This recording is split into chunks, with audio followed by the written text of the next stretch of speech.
Are you in the market for a 1983 Honda Silverwing? Well, our guest might be able to help you. It's Dylan Spink, coming up on Long Riders Radio.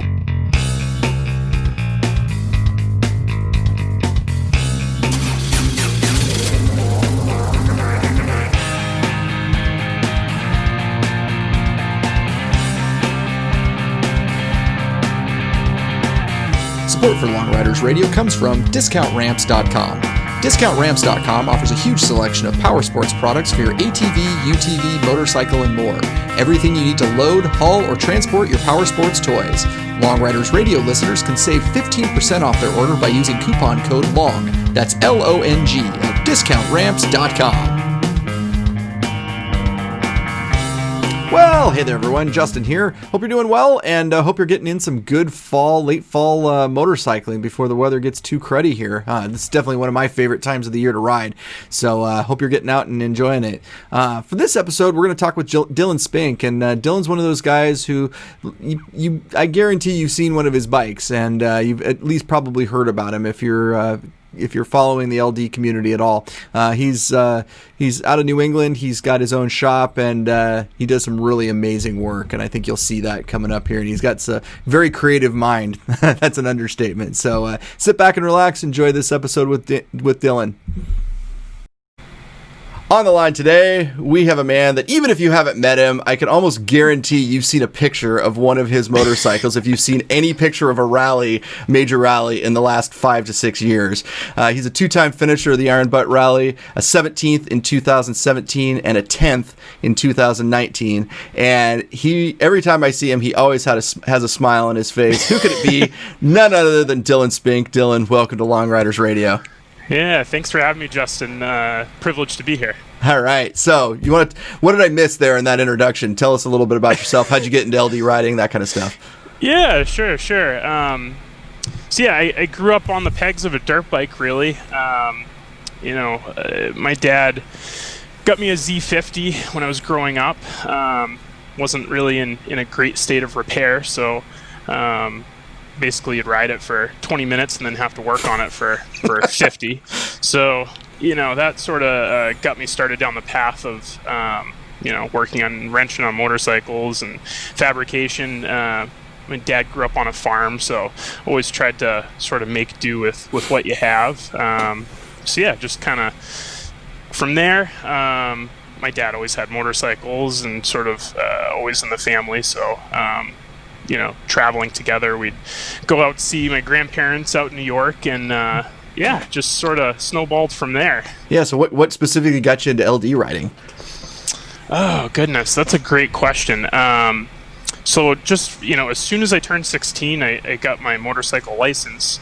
So my dad always had gold wings, and so I sort of gravitated towards, larger touring motorcycles. Eventually, I think I was 17. I got a Goldwing 1200 and SEI, I think, actually. So it was a pretty big land barge of a bike. I mean, it's terrible motorcycle, really. For a 17-year-old? 17, yeah. Probably the laughing stock of the high school, honestly. Just ridiculous. The SEI was like a dental white. It wasn't white. It was like the really cream beige, nice. Brown seat. Oh yeah, totally styling. Yeah, absolutely. I had a friend that I got into motorcycling, so he ended up getting, I think he bought a Goldwing 1100, like a naked bike, so it was a little cooler at least. We would go up, ride the mountains after school and just have a grand old time, and eventually we're like, hey, this would be cool if we could take a couple days and like go do some like camping and, see how far we can go. So one of my first trips I took was down to the Dragon's Tail. I had heard somebody talk about it, and I was like, oh, that sounds really cool. We should go do that. So, went down there, had a ball, and then I think so. To sort of back up a bit, to put myself through school, I started working on motorcycles on the side. And actually, to kind of step back one more level from that, I was working at a Triumph dealership actually in high school. And I just remember there was different folks that come in with old motorcycles, like older, and they're like, hey, turning these guys away. So a lot of shops, at least around here, they don't work on anything if it's 10 years or older. And I'm thinking like, oh man, like I can do that. Like I can clean carbs, like that's no problem. So eventually I got the idea that hey, I should probably like print some business cards and start doing this on my own. So and it all kind of snowballed from there. Yeah, exactly. So then I sort of consumed my dad's workshop at that point. Just started. I didn't advertise. I still really don't. Yeah, how about we fix that? This episode of Long Riders Radio is quite literally brought to you by Slip Clutch Performance. If you're looking for a Farkle that doesn't yet exist, give Dylan a call, and then it probably will. Slip Clutch Performance. Yeah, I basically put myself through school just wrenching on bikes on the side, funny enough.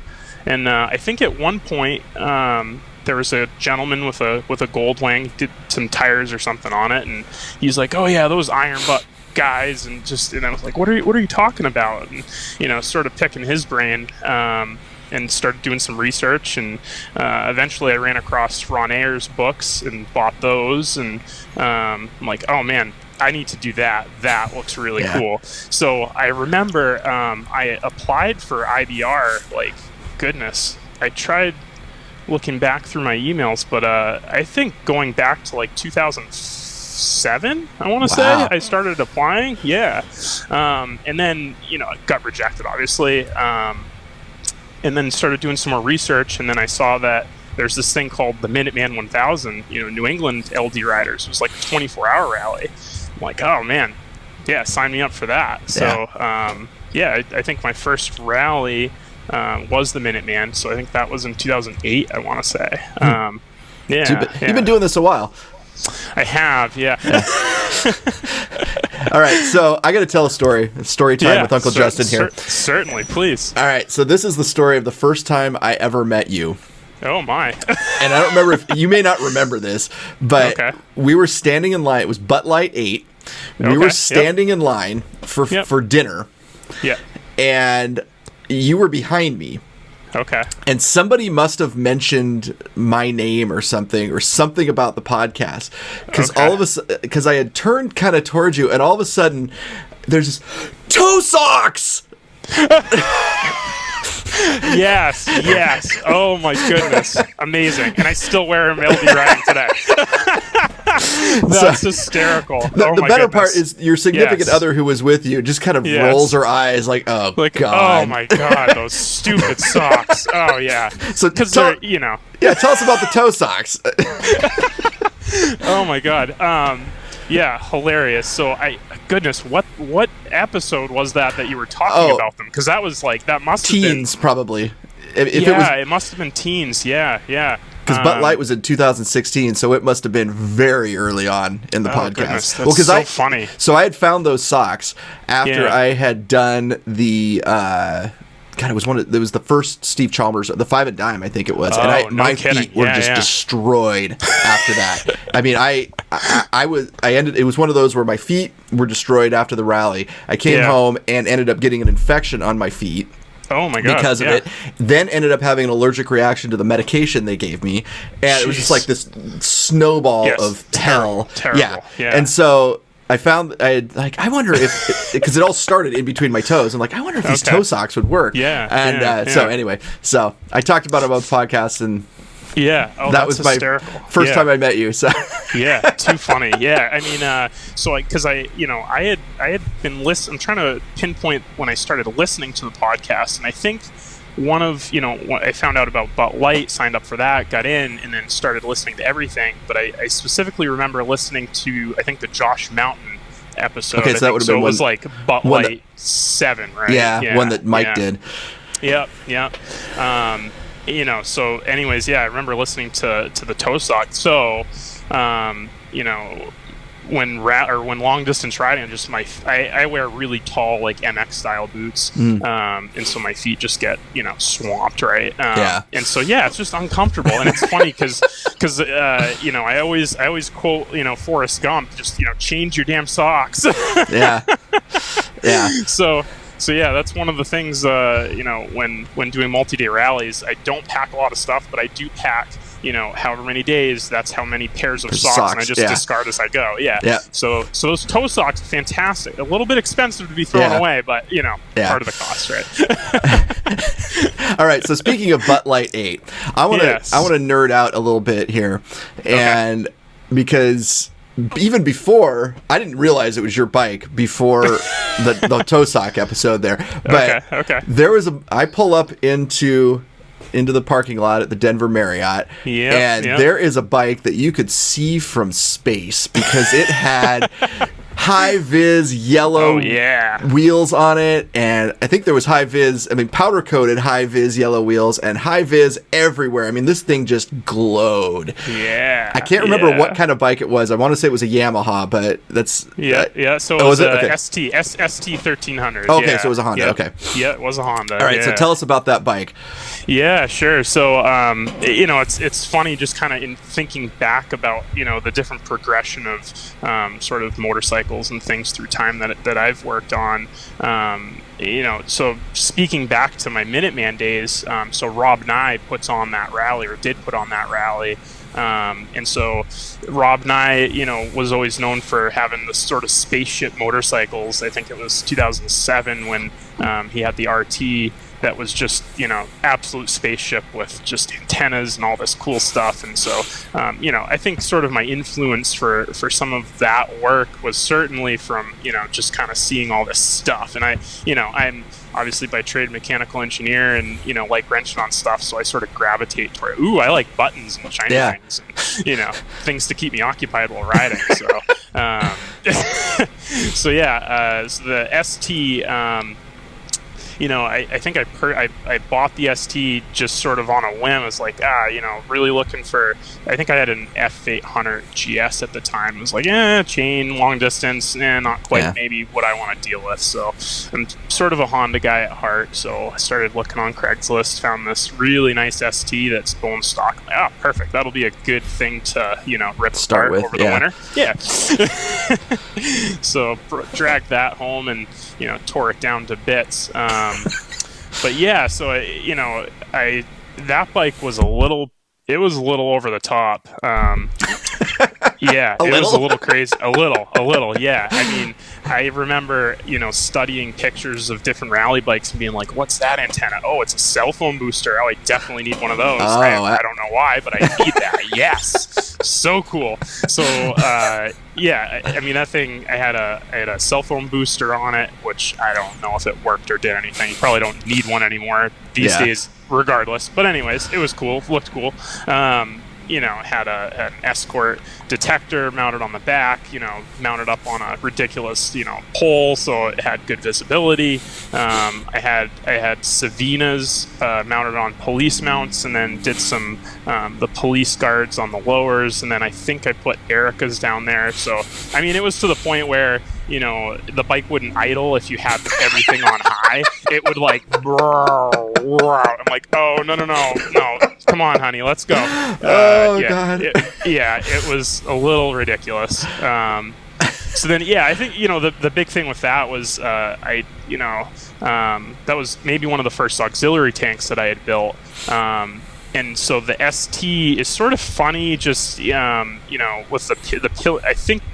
pillion seat is separate on those bikes, and I really wanted very low center of gravity and just get everything as low as possible. So I remember building like a subframe for that bike that obviously was high vis, because why not? Why not? Yeah.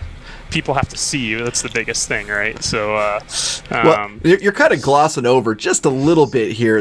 I just built a subframe and I just built a mount. I mean, these are milled out of aluminum and so just in the early days, So that's a great point. The early days, I was not so much concerned about weight, which ended up being rather troublesome later, even in that rally, actually. So I was like, I really like overbuilding things, I think.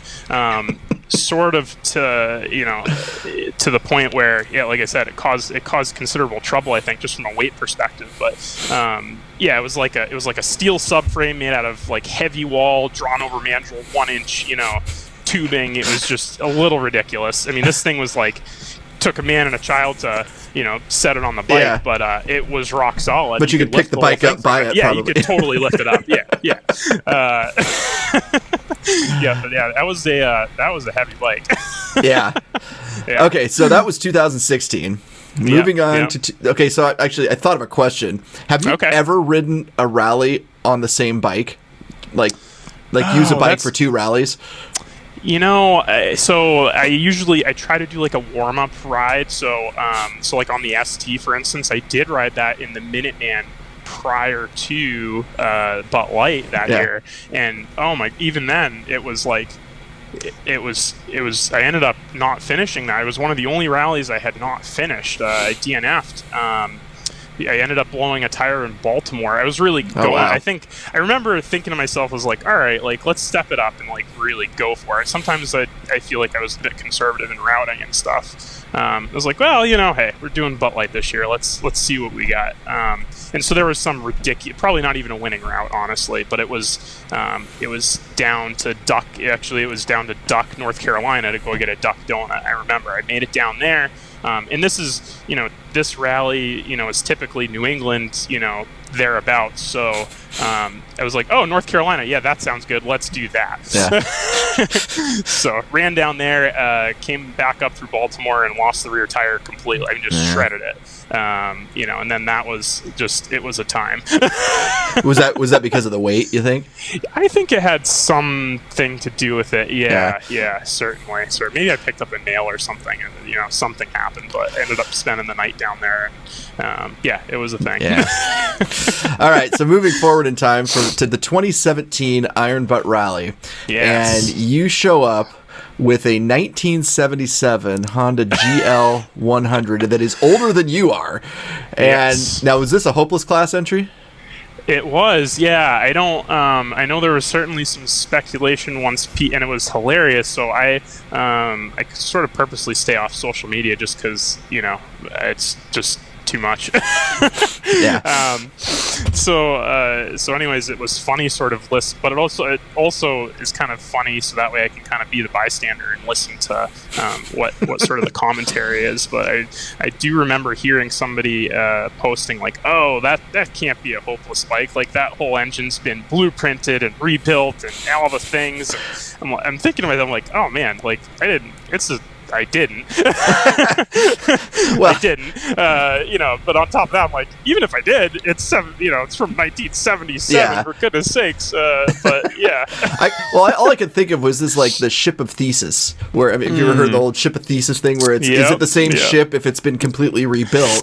And I think, certainly. And I think somebody asked. I was talking to somebody, and this bike came up, and I was like, well, I'm pretty sure the only part that wasn't rebuilt was the Honda logo on the side. Yeah, sure. So I mean, the guy he has a machine shop. He knows what he's doing. So was I correct in that bike was pretty much rebuilt by you? It was so yeah. It certainly was a nut and bolt sort of restoration, I would say.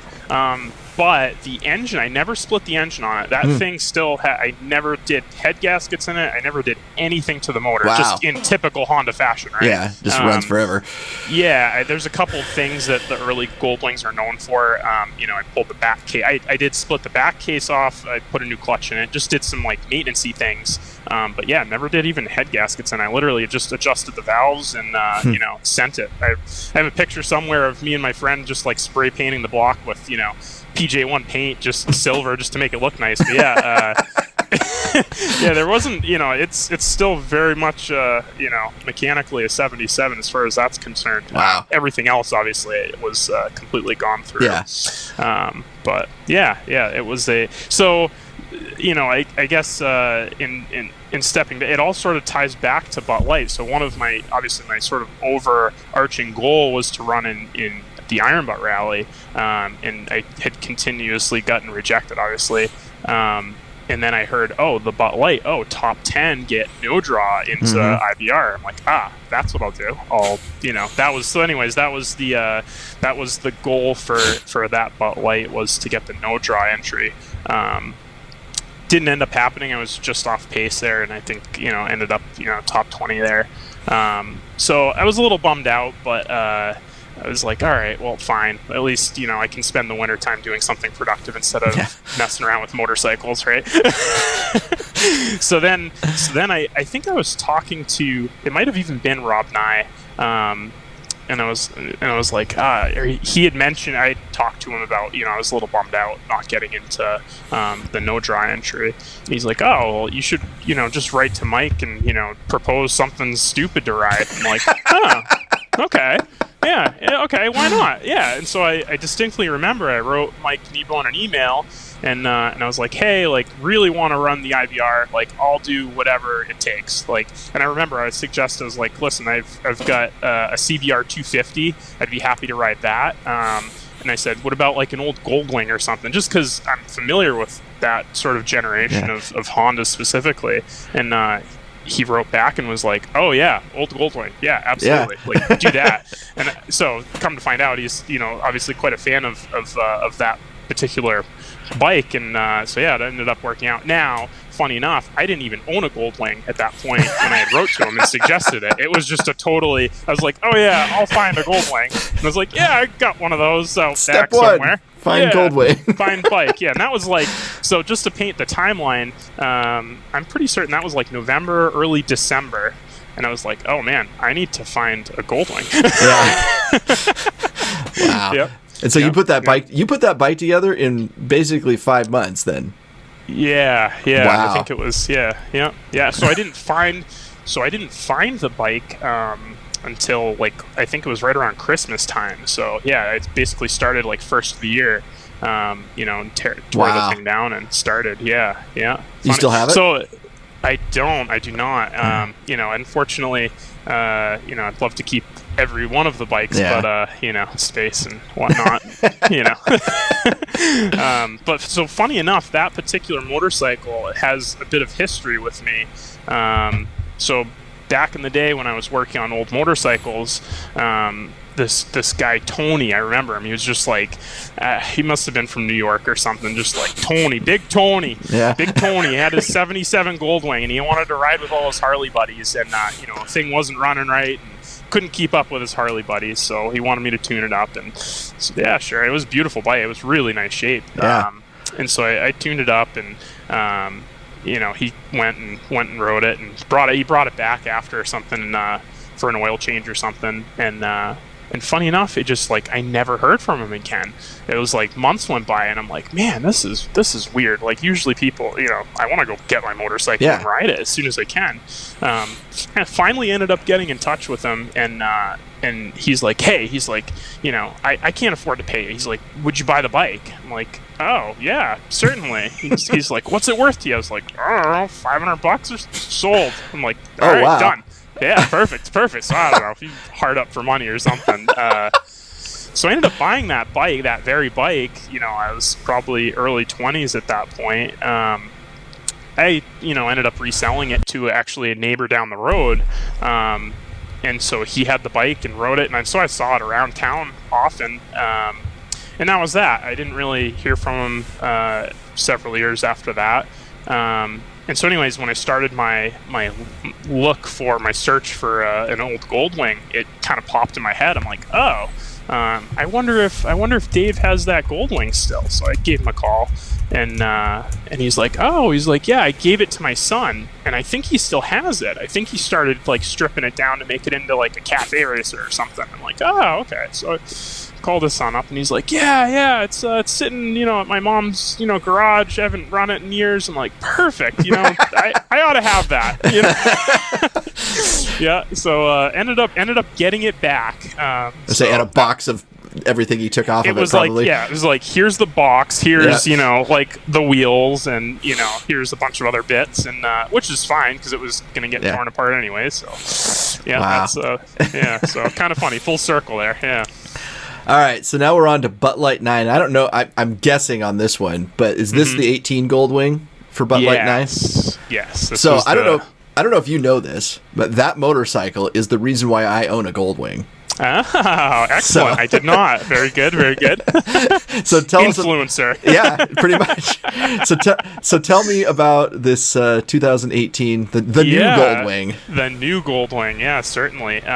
So again, just I've always had sort of an affinity for Hondas and Goldwings in general. I am always bouncing around. I'm always like, I really want a BMW, and I always end up getting one, and then something breaks and it's upsetting, and I end up, and then I'm like, this is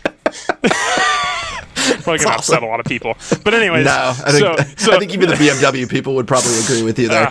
Like I said, I really want to love them, but I do, but I don't. It's it's one of those. So anyways, ended up as soon as the new Goldwing came out. So I've had every generation Goldwing. And I was like, man, I really want something that's going to be I really want to build something that I'm going to keep and be competitive with. And the new Goldwing came out, and I'm like, oh man, yeah, that's sweet. And it was time for a new bike. After I was like sort of the treat to myself after dealing with the 77. So I located that bike. I specifically did not want a DCT just because I didn't know a whole lot about it. Mm-hmm. And so it was actually hard finding a manual Goldwing, I remember at the time. Ended up finding one locally, bought it, and I think I rode it from the dealership, which I bought it in Manchester, so it's about half an hour to the shop. I remember getting on it, and I didn't test ride or anything. I was like, yeah, I want that bike. And they're like, are you sure? Do you want to ride it? I'm like, no, I don't care. Just give it to me. I want to rip it apart. Come get it to me. I was like, can I get a service manual for it? And they're like, no, they don't make a service. No, they don't have anything. Like, they didn't have it out yet. Yeah. Like, oh, okay, well, that's fine. Well, but yeah, okay, so ended up buying the bike. I remember getting on the highway, and I was like, all right, and I whacked the throttle on the thing. I'm like, oh, this thing's kind of numb. Like, this is actually not that impressive. Hit this button over here. Yes. Oh, my God, so funny. So this was right after, I think, Greg Rice bought his 18. And so he had a thread on ADV Rider, one of his friends, I think, that was ripping the thing apart. And I thought that was sort of interesting. And I remember messaging him, and I was like, yeah, I'm just like not that impressed with the power of this thing. I had an 03 1800, and I was like, I think that thing had a little bit more go-go than this thing. I'm like, I was kind of disappointed. He's like, put it in sport. Did you put it in sport? And I'm like, no, I don't know what that is. I don't know what all these buttons are. So I remember I jumped back on the bike, and I was like, oh, sport. And I clicked that, and I was like, oh, boy, here we go. So yeah, that bike had maybe 40 miles on it and ended up on the bike lift. And wow. That was interesting because there was not a ton of guidance on what to pull off and in what order. That matters. Bike, obviously, and it matters. So yeah, it was sort of trial and error. Like pull this and like, oh, tink, there's a little plastic tab, wrong way. Pull this way. So I ripped it apart. My intention was to keep that bike for a good long while. I had sort of through the years, started thinking like, okay, maybe I should like simplify some processes and like, what do you need, as opposed to like, do I really need a cell phone booster and all this ridiculous laser jamming stuff? And, so I sort of pared it down to like, okay, I want a couple GPSs for redundancy and an aux cell and just keep things simple. So that was sort of the outcome of that build. And a gorgeous auxiliary fuel tank on it too, by the way. Oh, thank you. Yeah. It was a bit challenging just because I wanted it to sort of blend into the back of the bike a little bit better than typical. So, and funny enough, Honda did a nice job. They sell the trunk delete kit when you buy the Tour, or if you buy a Tour, you can buy a trunk delete kit. So I did that and was able to sort of French in the mounts on that. So yeah, it came out really slick, gravity drain, so no issues there and stuff. But I think I ended up putting the same set of lights on that bike as I did the ST. So I think that's Savina's and Erica's, or is some ridiculous thing. I had that bike follow me from Gillette, Wyoming to the start of the 2019 Iron Butt. I can tell you that it is very bright. Yeah, it's very bright. Yeah, those clear waters, man. Oh, Yeah. fantastic. Good stuff. Yeah. Yep. It's still as big as the alternator is on that bike, though. It still hauls it down. Yeah, it does.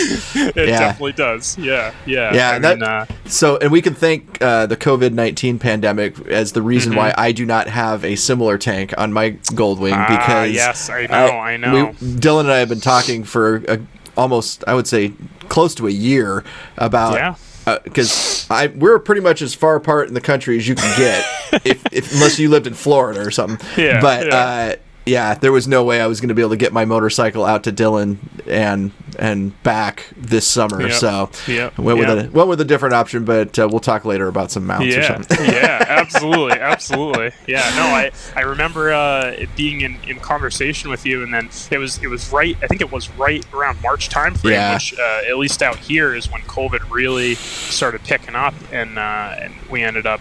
So I'm in medical device field, so we trying to do our part doing PPE and whatnot, and surgical face masks and N95 respirators. So it was right at the time when I was like, I'm going to be busy building equipment. Well, and there's no way I would have been able to get out there. I was like, I remember getting that email and like, you got bigger fish to fry right now than building me a tank. Goodness, yeah. All right, so you ended up selling that bike to John Kerr, who is the reason. Dr. John Kerr. Dr. John. Oh my goodness, yes, and he. So that's why I have so much experience with this bike, and like I said, so we rode together after we rode out to South Carolina together for the 2019 IBR, and then we rode back together. I rode it on the way back, and I was like, and that's what hooked you, right? Yeah, you just ride it once. Nice. It's like there's no wind buffeting me. I mean, granted, the FJR is pretty good for.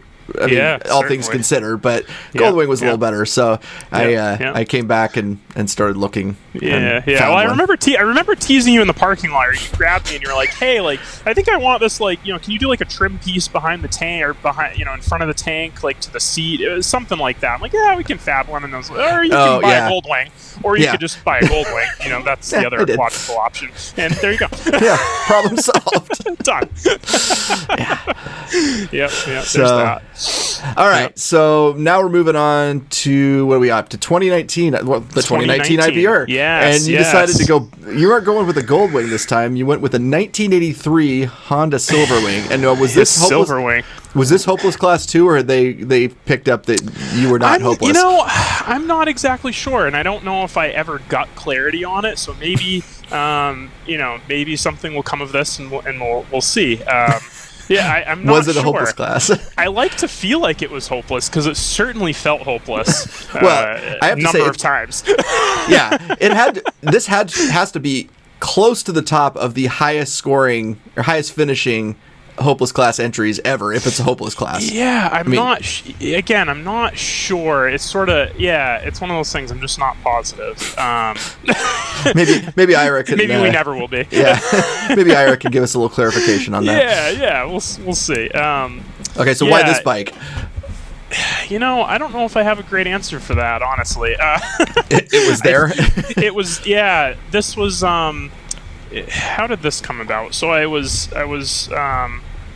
had the 18. I'm trying to think the timeline when I ended up deciding that I'll do something different. Part of it was because you can't ride the same bike in a rally, got to switch it up. I got to keep it fresh. So there's certainly an element of that. I think it came back to I was just fooling around on Craigslist, during lunchtime at work or something, and I like the sort of 70s, 80s Hondas. I'm just familiar with them. I've never had a CX or a Silverwing before. This particular one popped up, and it sort of ticked all my criteria. I wanted something. It also comes back to I remember a couple different folks saying like, "Oh, yeah, that 77 was old, but it's it's 1,000 cc's. Like that's a big bike." Rightfully so, it is. It certainly is. was like, oh, I want to do something a little smaller, maybe a little lighter, something smaller, a little simpler. And that bike ticks all my boxes. It's shaft driven, it's liquid cooled, very low maintenance. It's a Honda. It was monoshock rear suspension, so that was really nice. Come to find out, because I didn't know a ton about that particular model, but 83, the Silverwing, that was a 1 year only motorcycle, which ended up being a terrible pain in the butt when I went to do anything on it. Oh my goodness. I had more trouble finding parts for that motorcycle than the 77. At least the Goldwings have a rather large following, so a lot easier to get parts. But yeah, that 83 was ridiculous. I did end up rebuilding the motor on it. I wasn't going to, but the head gaskets were leaking as it turned out. It ended up being a bunch of trouble. So yeah, I ended up having to find a bunch of like NOS parts, from all over the world for it. And it was funny because I'd end up buying like a gasket or something for the engine that had been in stock somewhere for Lord knows how long. And I'd get it in, and it would the gasket would be stuck to the cardboard backing. So it was useless, just useless. Yeah. So yeah, it was a struggle. Well, struggle. You scored pretty darn good. You had a top 10 finish. No, it ended up working out well. So funny enough, I think that bike was much easier. In some regards, it's much easier to ride than the 1000. Just it's much lighter. Although it's only 6 years newer, the technology is just so much better. I think it's like 50 horsepower or so it's fine. Oh, wow. It's not bad. It does, 80. It'll do 80. I mean, you think it's going to blow up. I will say that. You're like, I'm like, oh, this poor bike. But I'm like, it'll be okay. It only has two choices, right? Yeah. That's awesome. So, yeah, it is what it is. So part of, I like things when I build them to be nice and crisp and clean, but I also, it's function over form for me. So, I build things so I can run it. I expect the same out of that motorcycle as I would my 2018 Honda. So if I can't operate it, in that same fashion, then, what's the point, really, in my mind? Yeah. So, I run everything just like it came off the showroom. So, that's part of what's fun for me is sort of the engineering challenge of having something, be some old metal and asking it to do things that it probably shouldn't be doing. The person back in Japan did not anticipate 11 days of red line running. It probably not designed for that. All right, so as we all know, Butt Light 10 was canceled. Were you in that rally? Did you have a bike ready to go for it? I was. I was talking to I had been talking to Lisa and the team at Team Strange there, just because I was really interested. Butt Light, obviously, that was my first big rally, and just it always was super impressive to me. Just all the work that goes into all those different locations are just phenomenal. And so I really wanted to sort of do my part in memorializing, what would be the last Butt Light. So I had asked, hey, what are some significant motorcycles in Butt Light history that, I'm open to do whatever. I want to do something that's sort of special. And so I remember, so I asked, what won the first Butt Light rally? Because it's funny, there's not a ton of information online. If when you start looking at some of the really early, 1, 2, 3 Butt Lights, there's just not a lot of stuff. And so I believe it was Eric Jewell that won the first one, and it was on an R1100 or 1150 RT. And I was like, it just doesn't quite... So what was the first year a Honda won it?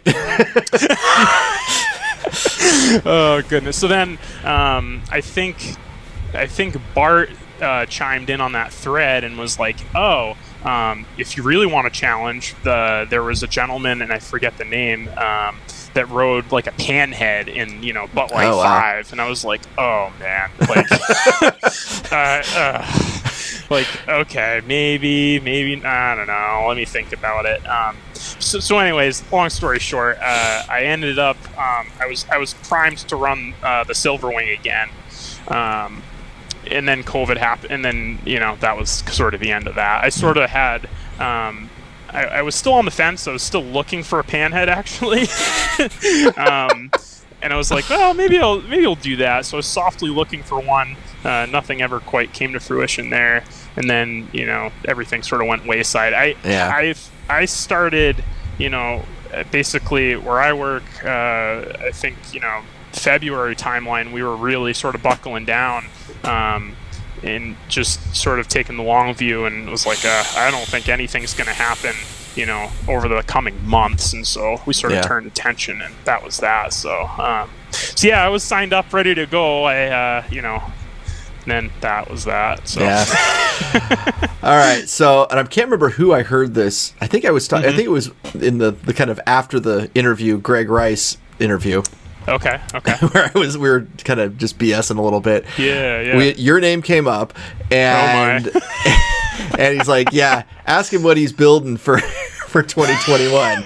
So, what are you building for the 2021 Iron Bite? Oh goodness, yeah. So I've got it in my mind that that I really need to ride a diesel motorcycle. I need that in my life. So there's a lot of different reasons why.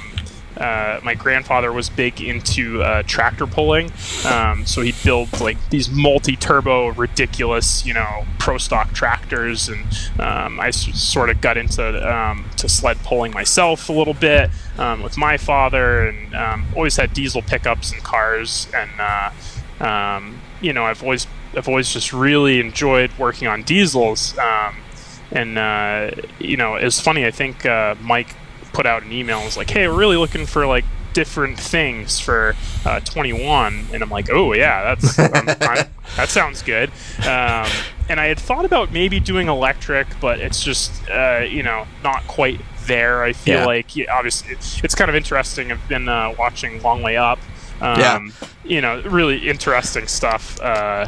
So anyways, also, if you notice on Long Way Up, pretty much every time they show a speedometer, it's like 45, 50. Yeah, it's a little. Yeah, certainly. So yeah, I was like, I'm not thinking that that's probably the way to go. And then so I've been thinking about building a diesel bike regardless of rallying for a long time.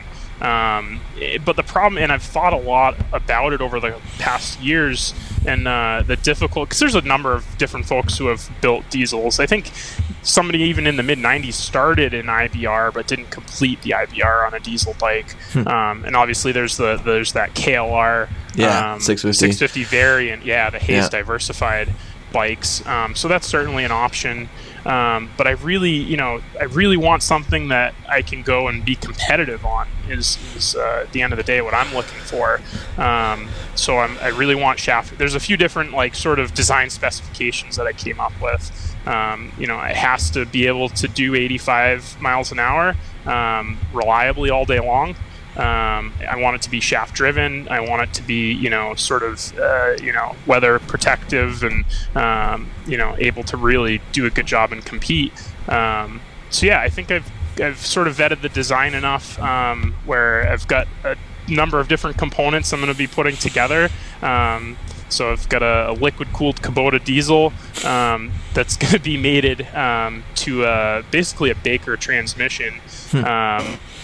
And then connected to a Goldwing final drive. So, that's sort of the trick with diesel, because it's not that difficult to implement all these different things. It's the gear ratios, and just sort of getting that balance, right? Because that motor wants to run at 2,500 RPMs, not 5,000. So it's very difficult to get that sorted. But so funny enough, actually, and it sort of all came from doing the research on the panhead. I started looking at different transmission options, because that's the crux of doing one of these things, is figuring out how to put the power to the wheel. You certainly could do chain or belt or something, but I really wanted the reliability of a shaft. And I thought about doing a BMW gearbox. I had bought a couple of them and tore them apart, but there's the primary reduction ratio in most all gearboxes is like 1 to 1.5 or something like that. So it kills it. But on a Harley or variant thereof, that primary reduction happens in the primary. So I was like, what if you just remove that and then connect it automotive style? That might work. So yeah, I've gone through the exercise of designing a bell housing and got that machined up, and then I found actually a clutch company in California that is building right now. That's where I'm at right now. They're actually building a custom clutch disc to mate the transmission input splines to the Kubota flywheel. So I'm working on that right now, and it's so funny enough too. The Kubota flywheel is like 9 inches, I think, in diameter, right? And then the Baker transmission, which is for like a mid-90s Softail, I believe, that spline dimension is like 5/16, 18 spline or something like that. So in doing research, funny enough, there is a clutch that's like a original clutch that works, and it's from like an 87 Caravan manual transmission. Yeah. This is the biggest Frankenbike ever, I think. Oh, it's going to be amazing. Yeah, amazing. I was thinking, like, okay, would they want you to start like the first out of the gate in this, or would they want you to be the last out of the gate? Because I gotta imagine your 0 to 60 time is not going to be great. No, it's well, it's not going to be so it is turbocharged. So well, that's true. That should be exciting. It's more about the maybe the soot output that might be concerning. Yeah. Like, how many gears is this thing gonna have eventually? I mean, is it like a standard 6-speed transmission? Yeah, standard 6-speed. Oh wow. Yeah. Okay. Yep. Should be okay. Yeah. So I engaged with Baker Transmissions, and and it's actually funny. Like the first through third gear ratios work really well with sort of the low RPM grunt of a diesel, just because those V-twins don't spin a ton of R's anyway. True. Yeah. So yeah, it works out pretty good. They're able to put together sort of a Frankenstein transmission from I don't know, whatever they got sitting around. So yeah. How cool. Got a ways to go on it. But yeah, I think on paper it all should work out. Yeah. So. That'll be awesome. Yeah, it's exciting. What do you got in the shop right now? I see a Goldwing behind you there. Oh, sure. So I've got a oh goodness. So it's a whole thing. Eric Sharon, I'm not sure if he's down in Florida. He ended up buying, I don't know if he'll want me to say this or not, but anyways, he ended up buying Greg Rice's old Goldwing, his 18. Yeah. And so I've been kind of chatting with him about doing a different aux tank setup because he wants to ride it 2 up. And so in chatting with him, so that's his 2012 Goldwing. So I was chatting with him, and he's like, yeah, I don't need all these motorcycles. He's like, I got this 2012. It's got 150,000 miles on it. It's not worth anything. And I'm like, ding ding ding, that'd be a great donor bike. I know. So yeah, we did a little horse trading, and so yeah, that's his 2012 that is destined to become a coal burner here in the near future. And so yeah, it's that, and then I think I've got a Aprilia Shiver, just sort of a fun bike, and then I've got an Africa Twin DCT that's sort of the daily rider. Nice. Yeah, so that's a ton of fun, and I still have old Silver kicking around, so So always, you can always go back. Yeah, it can always go back. Yeah, certainly. So always at the ready. Yeah, and then I've got finishing a build on an HMMWV and H1 Hummer that I've done a Duramax swap in. So wow. Yeah. So did I hear a sales pitch there coming up for a 1983 Honda Silverwing? Well, Justin, if anybody's interested in helping fund the diesel motorcycle build, there is a beautiful 83 Silverwing available for sale. Yeah. Nice. Yeah, it's rally proven. Rally ready. Rally ready, rally proven. Ready to go. Yeah. absolutely. Lisa had sent that email out. If anyone knows of any rally ready motorcycles, like, I know, I posted up go. immediately. On the private forum. I think there was like let's put motorcycles that are ready, and there was a couple legitimate ones, and then I was like, hey, I can play this game. There you go. All right, so Dylan, you are a listener to this podcast, and you know that we end each episode with the same series of 12 questions. Call them the LD Dozen. You ready to go? Yeah, let's do it, Justin. All right, we have covered many of these, actually, but we'll go through them again just for it'll be quick. It'll be a posterity. snappy LD Dozen. Yeah, there you go. Certainly. All right, first motorcycle and why? Yeah. So I spoke of dirt bikes, but my first, in my mind, motorcycle would be road going. So that was an 80. I think it was an 83 Suzuki GS 450E, which is the cool little cafe racer bike. Yeah, it was a pretty sweet bike. Yeah. I think that came up as somebody else's first bike at some really? point in the past. Funny. It might have been the GX 700. I think that's maybe one. Okay. But I don't know. Okay. Yeah. My knowledge of motorcycles before about 2008 is pretty limited. Yeah, and even then it's pretty limited. All right. So, question number 2, where did you take your first overnight ride? Certainly. So it was on that Suzuki, and I rode with my father to go see my grandfather in New York. And I vividly remember that because, being 16, I wanted to have a cool motorcycle. So I ripped the front fender off and the rear fender and put some cool low bars on it and some, it was really cool looking, I guess, but it was... Anyways, I remember my dad saying, like, oh, that is just... What are you doing? Like, come on. You need a fender. I'm like, no, Dad, you don't want a fender. It's cool. It's a cafe bike. All right, sure. So anyways, ended up to get out to New York, we ride over a mountain range in Vermont. And so I remember coming down the backside of the mountain and following him, and it just road construction. There was definitely some rain, and I was covered in mud, covered. And I remember just pulling over on this. This is before we had, Sennas and headsets and stuff. And, I flagged him down and pulled over. I was like, I can't see. Like, anyways, yeah, I put a fender back on after that ride. It's like, this is the same mindset of 16-year-olds that causes them to put those stupid wings on the trunks of their cars. It's the same thing. Yeah, just different, Yeah. All right, question number 3. What is your day job? What pays for this LD riding habit? Yeah, right. So I'm the Senior Director of Quality and Engineering at Boyd Technologies. So we're concentrated on single-use medical device and life science products. Contract manufacturer. So have a whole bunch of different stuff we work on. So yeah, definitely keeps busy. Including PPE, which is awesome. Yeah, absolutely. So yeah, good stuff. All right, what is your favorite non-motorcycling hobby? And I'll include that shop in the background as a motorcycling hobby. I was going to say, Justin, this is basically it. So I'll say I did recently in the past couple of years get into like bicycling. So that's, during the summer, that's a ton of fun. I actually had signed up for a gravel race it actually worked out. It was in Kansas. It's called the Dirty Kanza.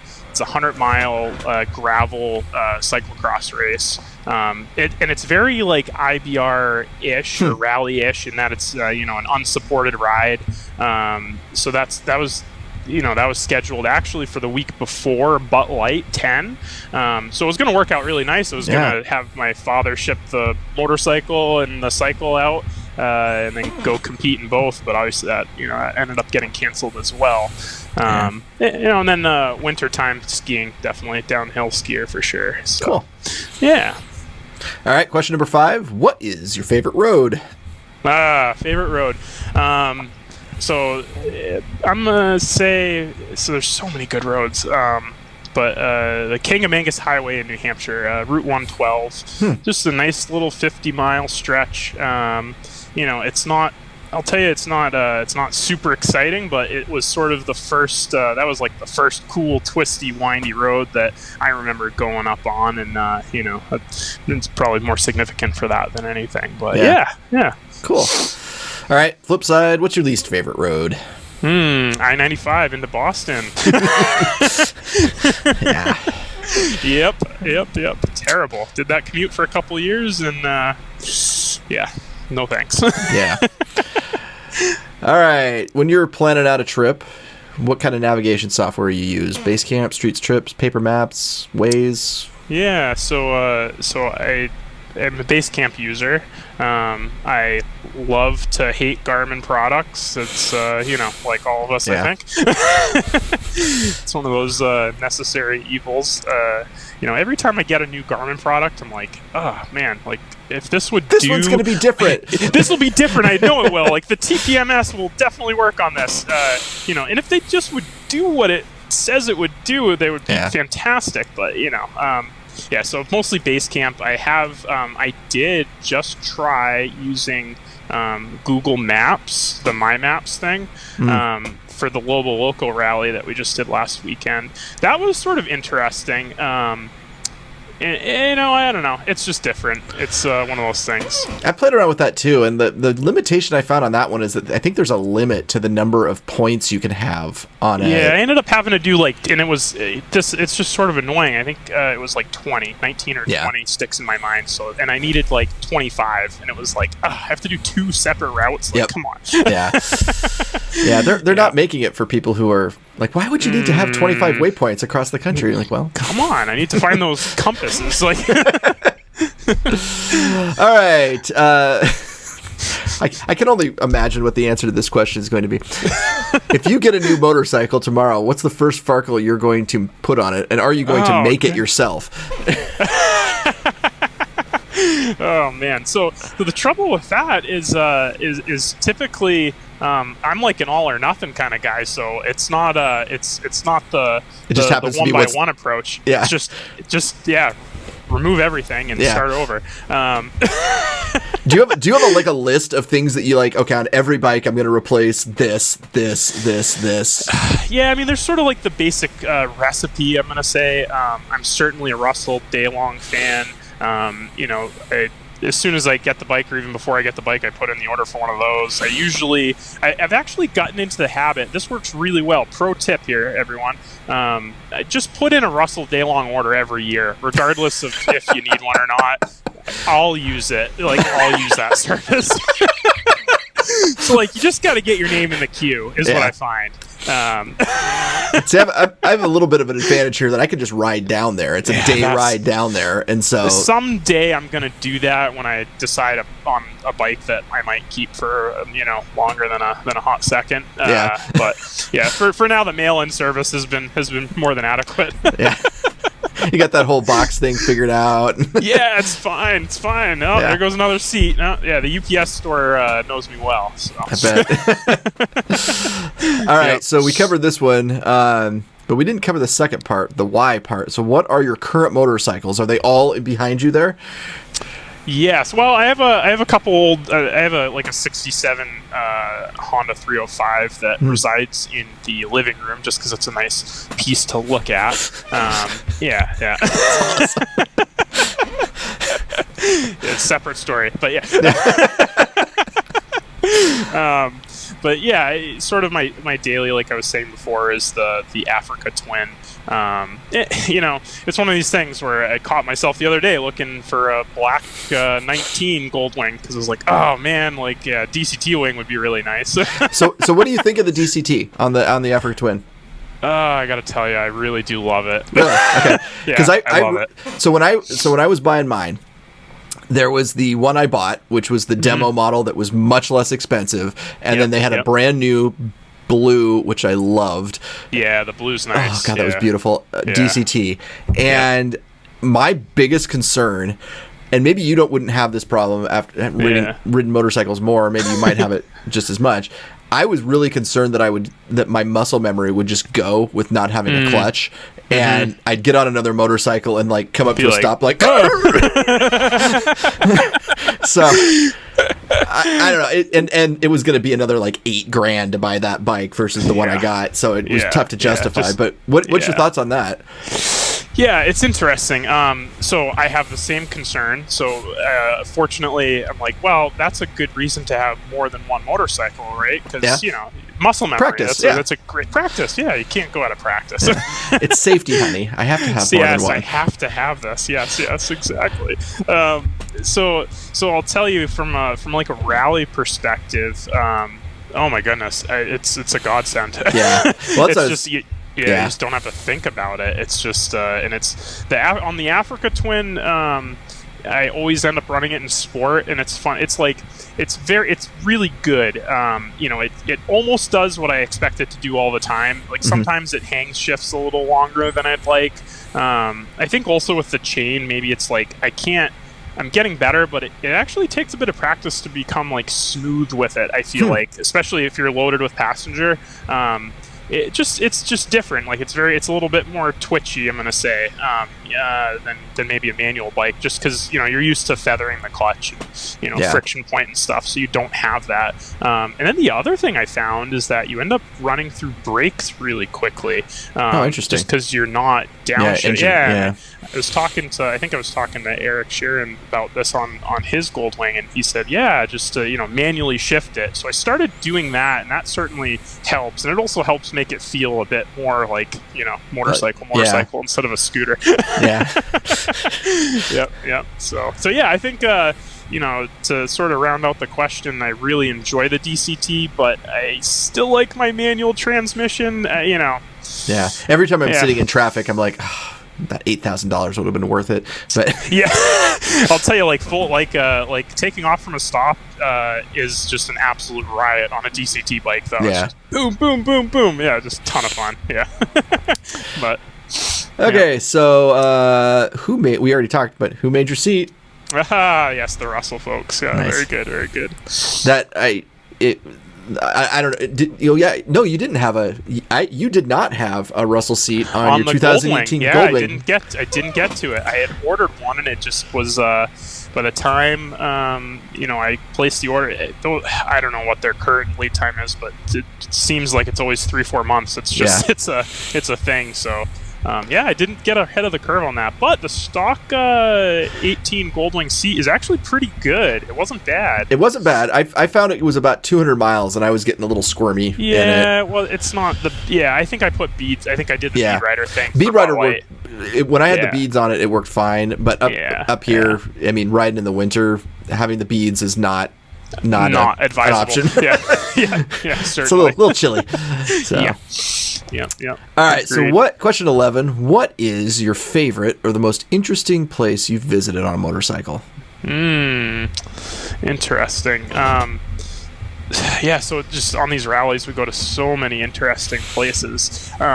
So I'm gonna say the most challenging was my favorite, though, and that would probably be Mount Evans in 2019 on the Silverwing, because I'll tell you, the last 2,000 feet of elevation gain on that bike, it was not a happy camper. No. Did you leave it running at the top? I tried. So I'm pretty certain that this was around the time the bike had a bit of a hiccup, and it wasn't running quite on par, so it was already a little underpowered. But I remember distinctly coming to the top of the mountain. It was snowing and just ridiculous, and it wouldn't idle worth a darn. So I had a throttle lock on the bike. So I remember holding the throttle down, locking the throttle lock, so it was hanging at 3,000 RPMs, snapping the picture. That once I heard the story, I can't remember who it was who they couldn't get the bike started, or they got down and couldn't get the bike started. Angelo. Was it Angelo? Okay, I'm good friends with him, and I was chatting with him, and actually I was on my way. I think I was on my way down, and he was on his way up. And but anyways, he called me back, and when he got back to the bottom, he's like, "Dylan, my bike won't start." I'm like, "Oh, those BMWs again."